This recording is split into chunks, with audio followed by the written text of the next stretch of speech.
दायो रिसेन्टलि जोंहा मोननै प्रजेक्ट सोलिगासिनो दं दायो मोनसे प्रजेक्टआ जाहैबाय फाइल आरो नेक्स्ट बार मोनसेया जाहैबाय बे ओंखारग्रोगोन बिनि मुङानो जादों सेरां बे सेरांनि मिनिङा ओरैबायदि जाय जोङो बेमार आजार जायो बा जोङो मोजां जोङो दिनै मार्क मोननानै मोजां कलेजाव मोजां स्कुलाव जोंहा एडमिसन लानो थाखाय जोंहा बारा स्कप मोना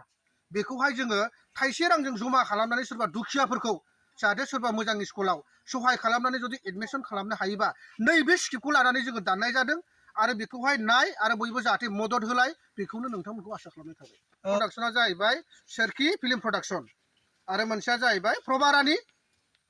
फिल्म प्रडाक्शनावहाय दा फ्राय एसकिं होननानै फ्राय मिन्थियो संकस तुसदिया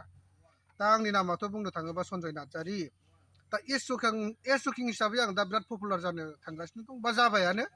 गोजोननाय मोनदों नोंनि सोंनायखौ आंनि इउटिउब खुलिनायनि जाहोनानो बेनो आं माने बिराद जकिं खालामोमोन दा एसकिंखौ गारनानै दा मिडिया बायदिसो थांनायखाय आं दा मिडिया सिस्टेमसो खालामबाय आरो आंनि माखासे जिबायदि दुखिया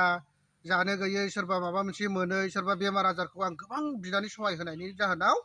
दा आङो एसकिं बायदि खालामनो हाला नाबा आंनि माखासे चेनेला माने गाबनाय मिनिनाय मोनसे एकदम कमेडिमोन दा बेखौ गारनानै आं दा मानसिफोरनि थाखाय माने ससियेल मिडियायाव सोरनोबा आङो मोजां बिनानै होयो सोरबा माबा मोनसे सुबिदा उसुबिदा जानायफोरनि थाखाय आङो बिराद सहाय खालामनानै होदों होननानै मानसिफ्रा आंखौ मोजां मोननानै बे एसकिंखौ दोननाय जादों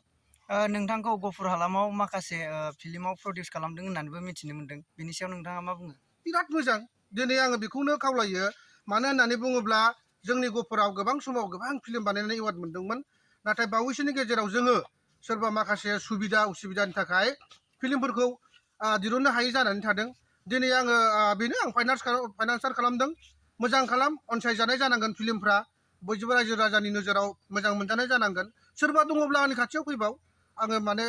सिमेन्ट खुन्था बायदि गोगोम जानानै दङ बयखौबो आं मदद खालामगोन जाहाथे हारिमुखौ लाखिनोब्ला बर' समाजखौ मोजाङाव लाबोनोब्ला जोंनो बेफोरबायदि फिल्म खालामग्रा फैनायखौ जों बिराद खावलायो ओंखायनो फै बयबो फै फिल्म बानाय फिल्मखौ रायजो राजायाबो अनसाय जोंनि माखासे बर' समाज दङ जोङो फिल्मखौ नाया माखासे है मोजां नङा बेफोरबायदि साननो नाङा नेगेटिभ पइन्टआव लांनो नाङा आजिखालि बिराद गोरों गथ'फ्रा दिनै मा होनो फिल्म सावथुनाव ओंखारबोगासिनो दं आरो ओंखारबोबाय थागोन होननानै आसा खालामबाय सेरांनि मेन टारगेटआ बेनो जाहैबाय